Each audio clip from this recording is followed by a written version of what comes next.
Start करते हैं 7th class science part 4 से, जिसमें हम लोग पढ़ेंगे और mode of nutrition, other modes of nutrition plants में, एक्सेप्ट वो खाना खुद बनाते हैं उसके अलावा। There are some plants which do not have chlorophyll. कुछ ऐसे प्लांट्स भी होते हैं जिनके पास क्लोरोफिल नहीं होता और वो अपना खाना खुद सिंथेसाइज नहीं कर सकते। How do they survive and from where do they derive nutrition, यानी कि वो कैसे सर्वाइव करते हैं और कहाँ से वो न्यूट्रिशन निकालते हैं। Like human and animal, such plants depend on food product by other plants, यानी कि ह्यूमन्स और एनिमल वो क्या करते हैं, डिपेंडेंट होते हैं प्लांट्स के और प्रोडक्ट्स पे। ठीक है, they use the heterotrophic mode of nutrition, यानी कि जैसे ह्यूमन और दूसरे एनिमल्स डिपेंडेंट होते हैं, वैसे ही कुछ प्लांट्स भी हेट्रोट्रोपिक मोड ऑफ न्यूट्रिशन यानी दूसरों पे डिपेंडेंट होते हैं अपने फूड के लिए। लुक एट फिगर 1.5, एक बार 1.5 फिगर देख लेते हैं। ये आपको फिगर दिख रही होगी, कस्कुटा अमरबेल की ये फिगर है। इसने क्या बोला है, do you see a yellow wiry branch structure twining around the stem and branches of a tree. मतलब आपको क्या ये येलो ब्रांच जैसा स्ट्रक्चर दिख रहा है जो पूरा का पूरा कवर कर रखा है। इसको जूम कर देती हूँ मैं, ये आपको येलो स्ट्रक्चर दिख रहा है ना, इसी की बात हो रही है। उसने बोला कि आपको ये येलो स्ट्रक्चर दिख रहा है। उसके बाद है this is a plant call Cuscuta. क्या होता है, अमरबेल या कस्क्यूटा इसको बोलते हैं। It does not have chlorophyll, इसके अंदर क्लोरोफिल नहीं होता। It takes readymade food from the plant on which it is climbing, यानी ये खुद का खाना नहीं बनाता, ये उस प्लांट से खाना लेता है जिस पे ये होता है। तो यहाँ पे ये जिस प्लांट पे है वहाँ से क्या कर रहा है, रेडीमेड फूड ले रहा है। The plant on which it climb is called the host. जिस प्लांट पे ये क्लाइंब कर रहा है, जिस प्लांट पे ये डिपेंडेंट है, उसको होस्ट बोलते हैं। ठीक है, तो अगर इसकी बात करें तो ये ग्रीन प्लांट जो मेन नीचे है वो होस्ट है, और ऊपर जो येलो है ये आपका क्या हो गया, पैरासाइट प्लांट हो गया। Since it deprive the host of valuable nutrients, यानी क्या करता है ये, जो कायदे से होस्ट के जो चीज़ें उसको मिलनी चाहिए वो इसको नहीं मिलने देता, तो इसलिए इसको क्या बोलते हैं, parasite. Are we and other animals also a kind of parasite. क्या हम और बाकी एनिमल्स सब पैरासाइट हैं? इसके बारे में आप सोचो, डिस्कस करो। नाउ पहेली wants to know whether mosquitoes, bed bugs, flies and leeches that suck our blood are also parasite। हाँ, ये जो होते हैं ना लाइस, लीचेस वगैरह, ये क्या करते हैं, ये दूसरों पे डिपेंडेंट रहते हैं, होस्ट पे, और होस्ट की बॉडी से न्यूट्रिएंट लेते हैं। तो यस, दे आर पैरासाइट्स। ठीक है, हैव यू सीन और heard of plant that can eat animals. क्या आपने ऐसे किसी प्लांट या एनिमल के ऐसे प्लांट के बारे में सुना है जो एनिमल्स को खाता हो? There are a few plants which can trap insect and digest them. ये काम की चीज़ है कि कुछ प्लांट्स ऐसे होते हैं जो इंसेक्ट्स को ट्रैप कर लेते हैं, पकड़ लेते हैं और डाइजेस्ट कर देते हैं। इज़ इट नॉट अमेजिंग, क्या ये अमेजिंग नहीं है? सच प्लांट मे बी ग्रीन और ऑफ सम अदर कलर।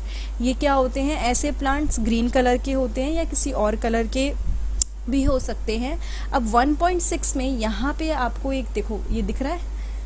अब देखो इसने क्या बोला, द पिचर लाइक और जग लाइक स्ट्रक्चर। ये जो स्ट्रक्चर है ना, जग जैसा, इसको पिचर भी बोलते हैं। द पिचर लाइक और jug like structure is the modified part of the leaf. ये क्या है, ये लीफ का मॉडिफाइड पार्ट है। जैसे लीफ को मॉडिफाई कर दिया आप, यहाँ पे देखिए ये लीफ है और नीचे क्या है, मॉडिफाइड पार्ट है ये पिचर प्लांट का। The apex of the leaf form a lid which can open and close the mouth of the picture.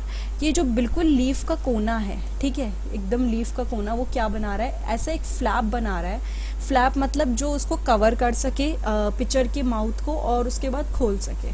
तो ये स्ट्रक्चर यहाँ पे उसने दे रखा है। Inside the pitcher there are hair which are directed downwards, यानी पिचर प्लांट के ये जो पिचर होता है, इस स्ट्रक्चर के अंदर क्या है, हेयर हैं जो नीचे की तरफ होते हैं। When an insects land in the pitcher, the lid closes and trapped insects get entangled into the hair। यानी कि जब कोई इंसेक्ट पिचर के अंदर लैंड कर जाता है तो लिड बंद हो जाती है और इंसेक्ट जो ट्रैप होता है वो वहीं पे फंस जाता है। The lid closes and the insect is trapped. यहाँ पे क्या हुआ, लिड क्लोज हो जाती है और इंसेक्ट ट्रैप हो जाता है। The insect is digested by the digestive juices secreted in the pitcher. और इंसेक्ट डाइजेस्ट हो जाता है। कैसे डाइजेस्ट हो जाता है, जो भी डाइजेस्टिव जूसेस सिक्रेट होते हैं पिचर में, उससे वो पूरा का पूरा इंसेक्ट डाइजेस्ट हो जाता है और उसके न्यूट्रिएंट जो वो प्लांट है, पिचर प्लांट, वो एब्जॉर्ब कर लेता है। तो यहाँ पे लिड क्लोज हुई, इंसेक्ट ट्रैप मतलब फंस गया, इंसेक्ट को डाइजेस्टिव जूसेस ने क्या कर लिया, पूरी तरह से एब्जॉर्ब मतलब डाइजेस्ट कर लिया और उसके न्यूट्रिएंट कर लिए, क्या कहते हैं, एब्जॉर्ब कर लिए। ऐसे इंसेक्ट ईटिंग प्लांट को वो प्लांट्स जो इंसेक्ट्स को खाते हैं, ऐसी मतलब प्लांट्स जो इंसेक्ट्स को खाते हैं उनको हम लोग क्या बोलते हैं, इंसेक्टिवोरस प्लांट्स, क्योंकि ये इंसेक्ट्स को खाते हैं। Is it possible that such plant do not get all the required nutrient from the soil in which they grow? Yes, कई बार पॉसिबल होता है कि ऐसे प्लांट्स को प्रॉपरली हर टाइप का न्यूट्रिएंट नहीं मिलता जिस सॉइल में ये ग्रो कर रहे होते हैं, तो for extra things they take or they feed on insects. Bujo is confused. If the pitcher plant is green and carries out photosynthesis, then why does it feed on insect? तो बूजो जानना चाहता है कि जो पिचर प्लांट है वो green है, मतलब वो फोटोसिंथेसिस कर सकता है, तो फिर वो इंसेक्ट्स को क्यों खाता है? क्योंकि जो पिचर प्लांट होता है उसकी नाइट्रोजन की कमी, जो नाइट्रोजन उसको चाहिए वो उसको सॉइल से नहीं मिल पाती, ठीक है। फोटोसिंथेसिस वो खुद करता है, अपनी फूड की रिक्वायरमेंट वो पूरी करता है, बट जब वो किसी इंसेक्ट पे फीड करता है तो उसकी बॉडी के मतलब प्रोटीन्स को वो यूज़ करता है अपनी बॉडी के नाइट्रोजन की कमी को पूरा करने के लिए। तो नाइट्रोजन की कमी को पूरा करने के लिए जो पिचर प्लांट होता है वो इंसेक्ट्स पे फीड करता है, ठीक है। तो ये आपका प्रॉपर एक पिचर प्लांट है जिसमें लिड और पिचर देखने को अब देख सकते हो। तो ये हमारा पार्ट 4 था जिसके अंदर हमने पढ़ा और मोड ऑफ न्यूट्रिशन, बेसिकली जो इंसेक्टिवोरस प्लांट होते हैं वो किस तरह से फीड करते हैं, उसके अलावा जो पैरासिटिक प्लांट्स हैं जैसे कि कस्किटा वो कैसे फीड करते हैं। तो अगर ये वीडियो आपको अच्छी लगी है तो प्लीज़ लाइक, कमेंट, सब्सक्राइब और शेयर करना मत भूलिएगा। नीचे डिस्क्रिप्शन बॉक्स में आपको सारे चैप्टर्स के लिंक मिल जाएंगे और प्लेलिस्ट के भी, जहाँ पे आप बाकी चैप्टर्स देख सकते हैं 7th क्लास के। उसके अलावा डायरेक्टली मेरे चैनल पे होम पेज या प्लेलिस्ट पे जाइए और 7th और 8th जो भी क्लास आपको देखनी है उसकी प्लेलिस्ट के नीचे आप सारी वीडियोस देख लीजिए, आपको वहाँ मिल जाएंगी। Thank you so much.